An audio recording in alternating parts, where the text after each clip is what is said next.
안녕하십니까, 이재용 세무사입니다.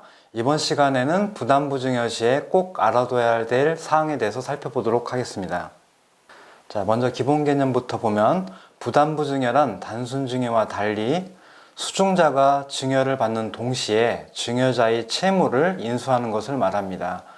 따라서 증여가액에서 채무를 뺀 금액에 대해서 수증자에게 증여세가 나오고, 채무에 대해서는 유상으로 이전된 것으로 보아서 증여자에게 양도세가 과세가 됩니다.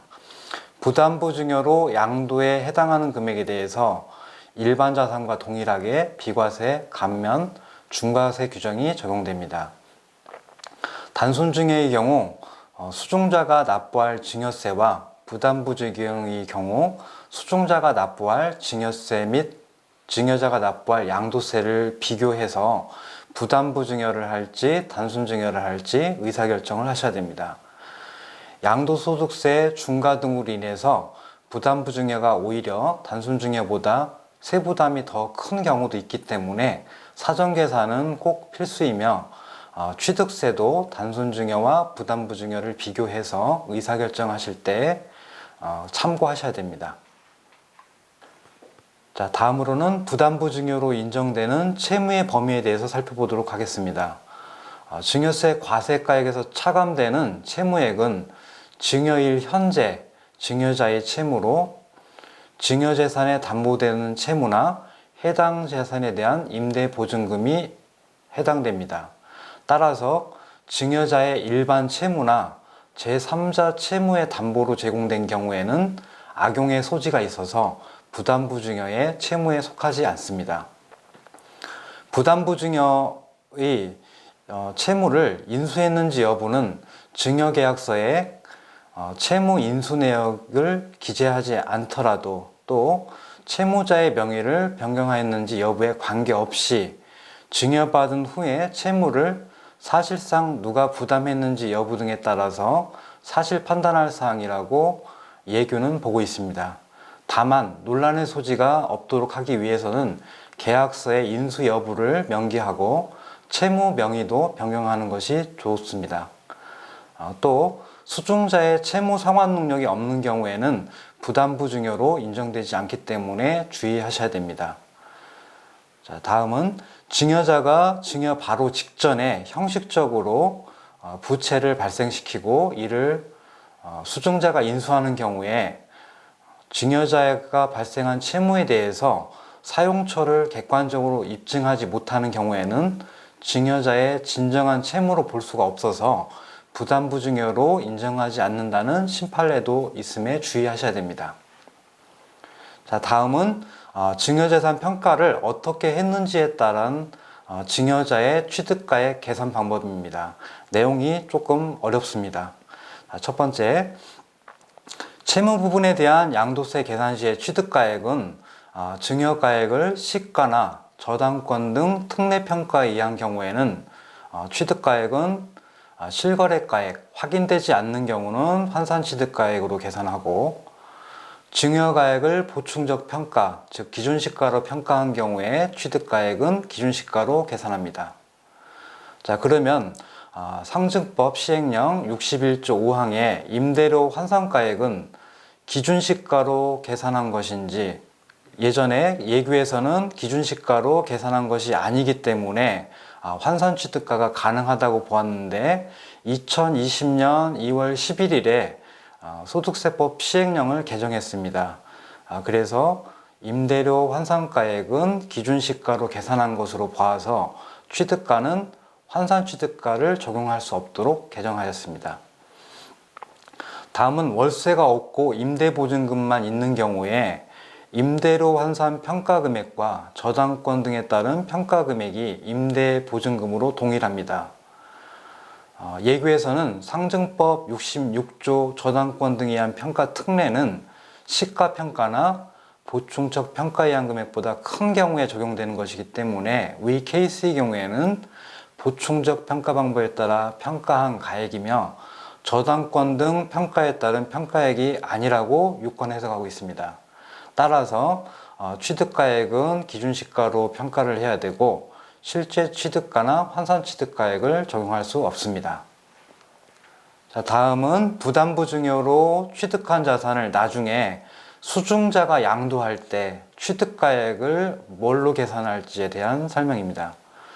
자, 먼저 여기에는 개정사항이 있는데 개정사항을 먼저 살펴보면 소득세법 시행령 163조 9항에서는 상속증여로 취득한 자산은 상증법에 따라 평가한 가액이 시가든 기준시가든 실거래가액으로 보도록 하고 있는데 2020년 2월 11일 세법을 개정해서 증여의 범위에 부담부 증여도 포함하도록 개정했습니다.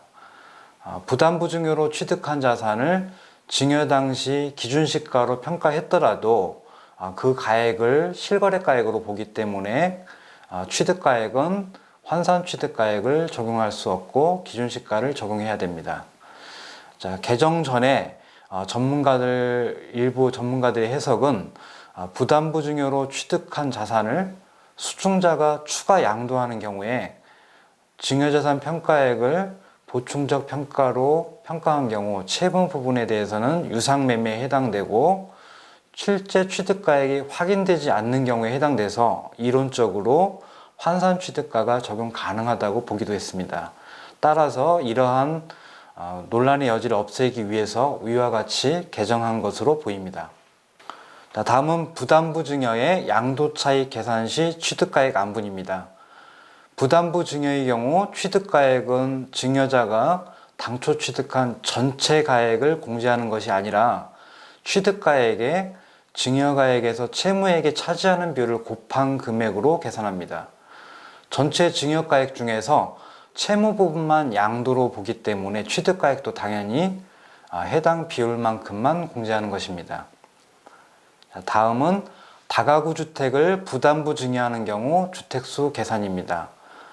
다가구 주택은 세법상 공동주택으로 보지만 구획된 부분별로 양도하지 않고 하나의 매매 단위로 양도하는 경우는 그 전체를 하나의 주택, 즉 단독주택으로 모아서 비과세 규정을 적용합니다. 다가구 주택을 부담부 증여하여 채무액에 해당하는 부분을 양도로 보는 경우에 종전 예규에서는 부담부 증여하는 다가구 주택은 하나의 매매 단위로 양도한 것이 아니라 부분 양도에 해당되기 때문에 단독주택이 아닌 공동주택으로 본다고 해석하고 있었습니다. 최근에 변경된 유권 해석에서는 다가구 주택을 부담부 증여하는 경우 하나의 매매 단위로 양도하는 경우에 해당돼서 단독주택으로 모아 비과세를 판단한다고 유권 해석을 변경하였습니다. 다음은 부담부 증여 시 고가주택 판단입니다.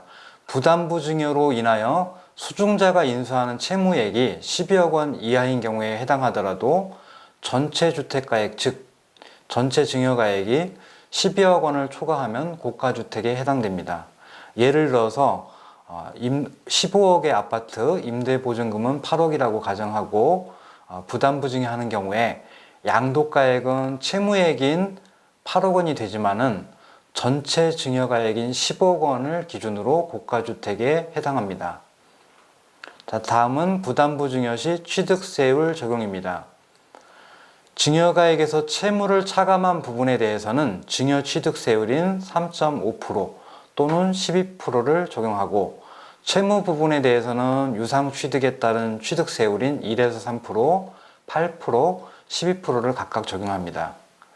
2020년 8월 10일 이후 조정대상 지역 기준시가 3억 원 이상인 주택을 증여받는 경우 12%의 높은 취득세율이 적용됩니다. 이때 3억 원 이상의 주택인지를 판단할 때 전체 가액을 기준으로 판단하며 채무를 차감한 증여가액을 기준으로 판단하시면 안 됩니다.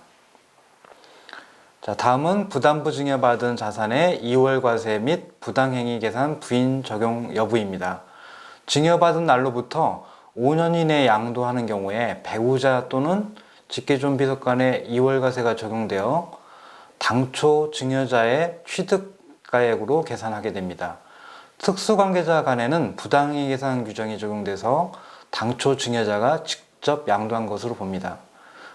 다만 부담부 증여의 채무 부분은 증여가 아닌 양도에 해당되기 때문에 5년 이내에 양도했더라도 2월과세나 우회 양도에 따른 부당이익계산 부인 대상이 아닙니다. 자, 다음은 사후관리 규정입니다. 부담부 증여로 수중자가 인수한 채무는 국세청 전산망에 입력되어서 1년에 2회씩 사후관리를 받습니다. 즉 채무가 상환되었을 때 수중자가 상환한 것인지를 소명 요구를 받게 됩니다. 더불어서 증여자가 대신 상환한 것은 아닌지 증여일 이후에도 증여자가 계속해서 이자를 지급해서 부담부 증여로 불인정될 소지는 없는지를 체크하게 됩니다. 따라서 부담부 증여는 증여 시에 증여세와 양도세를 납부했다고 끝난 것이 아니라 수중자가 채무 상환 시까지 사후 관리를 받기 때문에 본인 자금으로 상환한 것임을 소명할 준비도 하셔야 됩니다. 자, 다음으로는 부담부 증여의 신고기한입니다. 양도세 예정 신고기한은 양도일이 속하는 달의 말일로부터 2달 이내고 증여세의 신고기한은 증여일이 속하는 달의 말일로부터 3달 이내여서 신고기한이 차이가 있어서 불편함이 있었습니다. 그래서 2017년 1월 1일 이후 부담부 증여하는 분부터는 채무 부분에 대한 양도세 예정 신고기한도 수중일이 속하는 달의 말일로부터 3개월 이내에 하도록 개정하였습니다. 자, 이상 부담부 증여 시 꼭 주의할 사항에 대해서 살펴보았습니다. 감사합니다.